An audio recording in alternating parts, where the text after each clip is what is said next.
Tonight we're reviewing Flash, Season 3, Episode 3, titled Magenta. Well, in this episode, we have Jesse and Wells finally show up back on Earth 1, I guess. Which, it's confusing. But anyways, on Earth 1. And Jessie has now her abilities. She's now Jessie Quick, which is quite cool. And actually be able to see another speedster, which is a good guy this time, not always bad. Because you notice there's so far there has only been one on each planet. Just all the rest have always been the bad guys.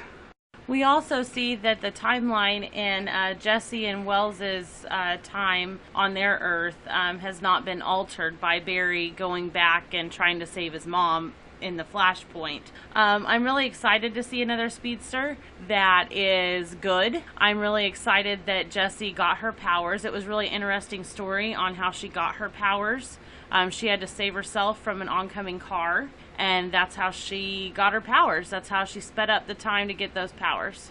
It's kind of interesting that she gets her powers by jump-starting it, just kind of like Deadpool did. Well, I know it's a different thing, but it's kind of interesting they use the same triggers. And of course, we know Wally is jealous, which is understandable because he was Kid Flash in Flashpoint. So I really kind of wish he gets his abilities and joins Team Flash. I think it'd be really cool to be able to have two Flash, especially like if you watch Arrow. They have a whole bunch of little superheroes and whatever else on their teams. So I wouldn't mind seeing a double team over here as well of the different Flash storylines and whatnot. So at the end, towards the end of the episode, we get to see Jesse using her powers. Harrison, or Wells, whichever one we want to call him, is not very happy because he's pulling out the dad card. He's not happy to see his daughter with the speed because he's afraid that it's going to put her in harm's way. But he does have her go and help Barry stop Magenta, which is the title, new metahuman, from causing all kinds of chaos. So I really like that Jesse has a speed. I can't wait to see where they go with it.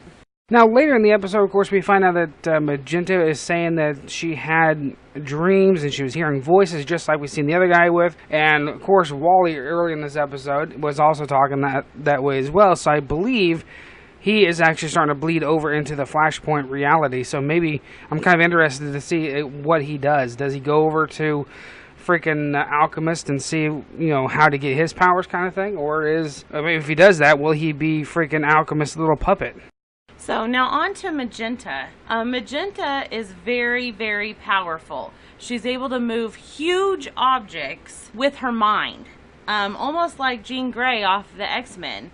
Of course, different reality, but that's just kind of giving you an idea of how powerful she is. She does have to overcome alchemy's control because she got her powers were regenerated from Earth, from the other reality by the alchemist.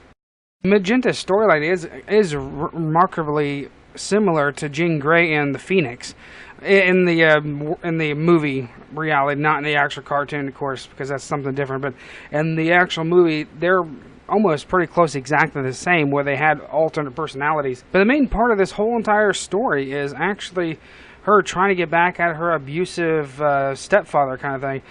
She throws this big, massive tanker at this hospital. They finish him off. I think it's a little overkill. That's like using a nuclear bomb to kill a gnat. I mean, it was just a little overkill. But that's when Jessie Quick and the Flash had to stop her actually and try to calm her down. That's about the only way you can really fight her, really. So on to the next point. I'm really wondering how in the world did Snow get her powers? We see in the previous season her alter ego is Killer Frost, and then in last episode we saw her at the very end hold her hand up, and it has like almost like dry ice effect coming off of her hand with the smoke and everything. So I'm really interested to see what they're gonna do.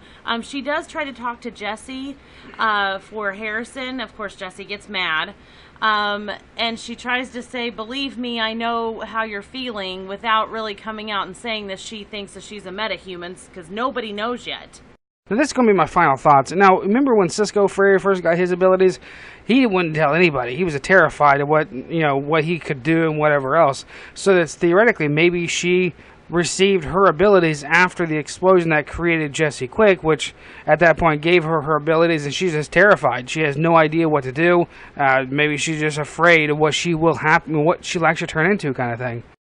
My final thoughts on this episode are going to center around Wally. We saw in this episode that Wally almost killed himself by jumping out in front of a truck, because that's how Jessie got her power back on Earth 2. I'm really worried about Wally. I hope he doesn't go to the Alchemist, but I have a feeling that something's going to happen. And if it came down to it and he went to the Alchemist, I have a feeling the Alchemist, of course, is going to use it for no good. It's going to be evil.